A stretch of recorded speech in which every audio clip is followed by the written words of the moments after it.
In this lesson, we'll be contrasting the unbiblical philosophy of secularism with the biblical philosophy of biblicism. First, looking at secularism, which is the indifferent, skeptical, and/or critical view of religion and the supernatural. Its fatal flaw is that it has no external universal standard. Its basis is very subjective. Within it, you have higher criticism, which is hyper-skepticism of the Bible's genuineness, its authenticity and reliability, as well as things known about it, and what is written in it in general.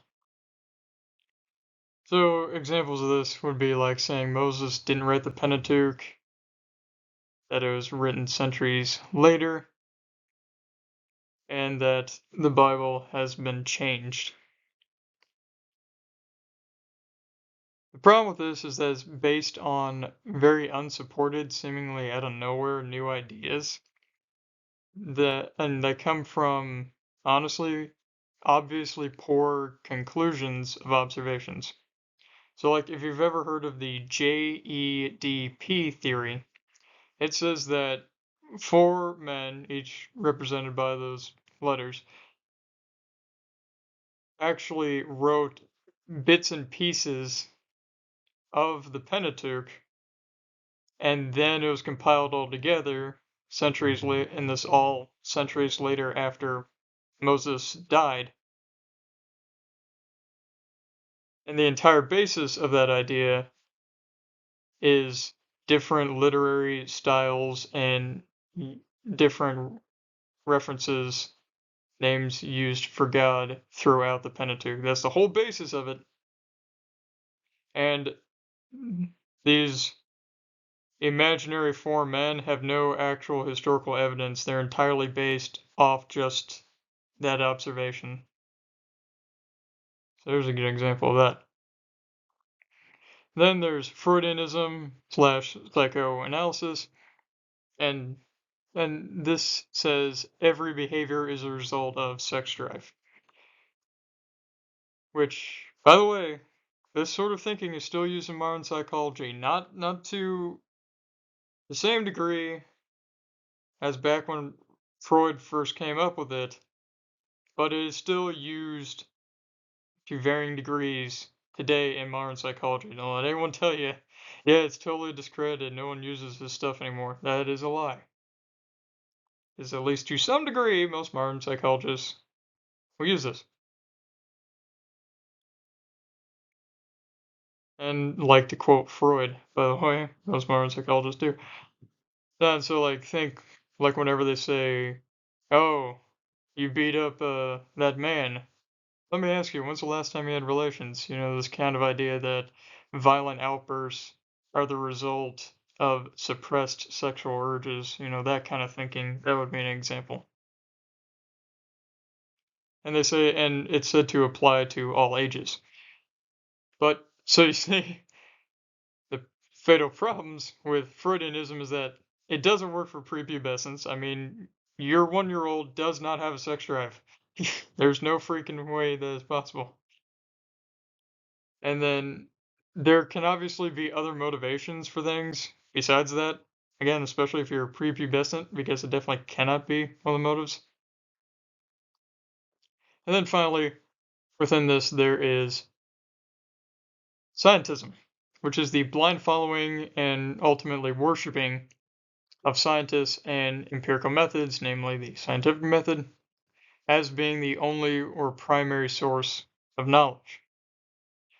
So, sort of statements that embody this idea are those like science has evolved, science did that, trust the science, that we all remember that, or using, well, the scientific consensus is or isn't whatever, as if it's some one-hit win argument,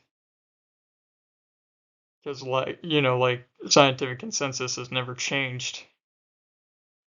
So the obvious problem with this is that it is the appeal to authority fallacy as a philosophy. It is the deifying of scientists and the scientific method. which, let's look a little more into this. Within it, you have positivism, which says everything can be learned through scientific means. This is fairly similar to empiricism, which says everything can be learned through experimentation and sensory observation. An example of positivism is like whenever someone says something along the lines of everything can be explained by science, or oh, well, there must be a scientific explanation. But the problem is the Baconian method, aka scientific method, and other empirical methods are not universally applicable, which is agreed upon by probably the, or at least one of the most well-known empiricists, John Locke. And then there is intellectualism, which says that the human mind is the only or primary source of all knowledge, whether it's through rationalization, which rationalism says, or through sensory observation, which empiricism says. Either way, ultimately the human mind is where all knowledge comes from, or where all knowledge is gained, at least primarily. Problem with this is that is a fallible basis, i.e. the human mind. How many mistakes have all of us made through poor thinking? I know I have made plenty. More than plenty. Alright, let's not get into this. And then finally there is what I refer to as semi-naturalism. It is where you believe in and recognize the supernatural, but look at science and science and the natural world as if it's in this separate sphere, this totally unconnected realm. So, like some examples would be like theistic macroevolution, or just theistic evolution for short, which is where you're a Christian, you believe the gospel, you believe in God, pray to Him every night, so you're recognizing the supernatural, but you look at science and the natural world through the same kind of light an atheist would, agreeing with all the mainstream views of the origins of the universe and species.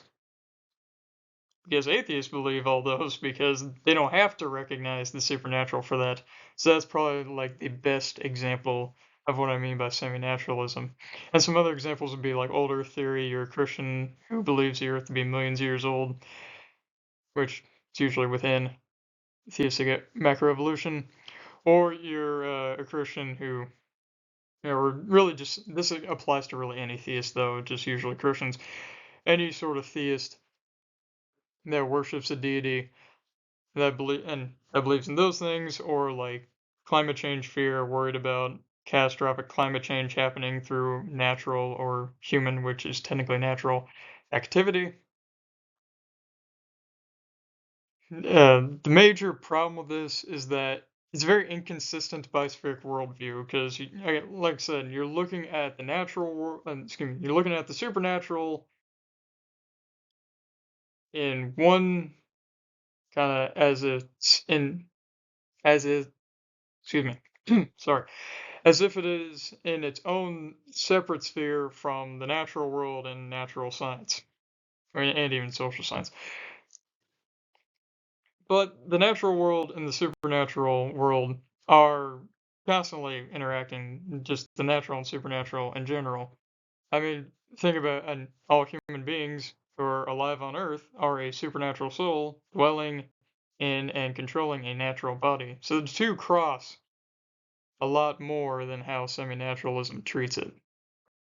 Now let's take all of that we've looked at with secularism and now contrast it with biblicism, which, by the way, is not bibliolatry. There is some confusion with that.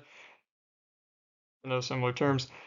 Bibliolatry is where you're worshiping the text of the Bible by caring about what's written in it and like relaying that, but not actually about having a relationship with the one who authored it, or even really applying and living out some of the stuff that's written in it. Biblicism, though, on the other hand, which I said sometimes confused with bibliolatry, it is basing ideas and perspectives off of and having a very high view of the Bible, which we should have, like demonstrated in Acts 17, second part of 11, which says, these people from a place called Berea, Receive the word with all eagerness, examining the scriptures daily to see if these things were so. So scrutinizing everything they heard with Bible. That's Biblicism. And within it, you have lower criticism, which is a low skepticism of the Bible's genuineness, its authenticity and reliability, along with things known about it, like Moses writing the Pentateuch, which is even spoken of within Scripture, and again, other just general things written in it. So, in other words, is the exact opposite of higher criticism, essentially. You read something in it, or or fact about it, you go, "Yep, that's it then." And we should have this sort of attitude. We should not have a very skeptical view of Scripture, because Isaiah 40 verse 8 says, "The grass withers, the flower fades, but the word of our God will stand forever." So God has guaranteed that His perfect preserved word will always exist. So we don't have to be worrisome about not having it and then have to get very skeptical about everything we read in Scripture and take it and scrutinize it with things we hear that come from outside of Scripture instead of doing the reverse, taking everything in Scripture and then scrutinizing everything we hear based on outside of Scripture with it. Then within this as well, there is biblical psychology, which says that every behavior has mental and spiritual grounds. See, Freudianism, like all secular psychologies, totally totally neglect the spiritual grounds for any behavior, because they think it's only all about the mind. But there are spiritual grounds, which we see in Matthew 15:19, which is, "For out of the heart, the spiritual, the metaphorical heart, not out of the mind, not out of the sex drive, come evil thoughts, murder, adultery, theft, lying, etc." And then finally, there is sola scriptura, simply Latin for scripture alone, coupled with textualism, which says that the Bible is the inerrant, authoritative, primary, but not totally only, source of knowledge, and is to be read in proper genre. So an example of this would be like reading Genesis 1 through 11 as fully accurate, literal historical narrative. So a more general example, reading a historical narrative within Scripture the same way you'd read any historical narrative, and knowing that everything written in it is absolutely perfectly historically accurate. And we should have this sort of attitude and view of Scripture, because Scripture affirms this itself in 2 Timothy 3:16-17, where it says, "All Scripture is breathed out by God and profitable for teaching, reproof, correction, and training in righteousness, that the man of God may be may be complete, that is, equipped for every good work."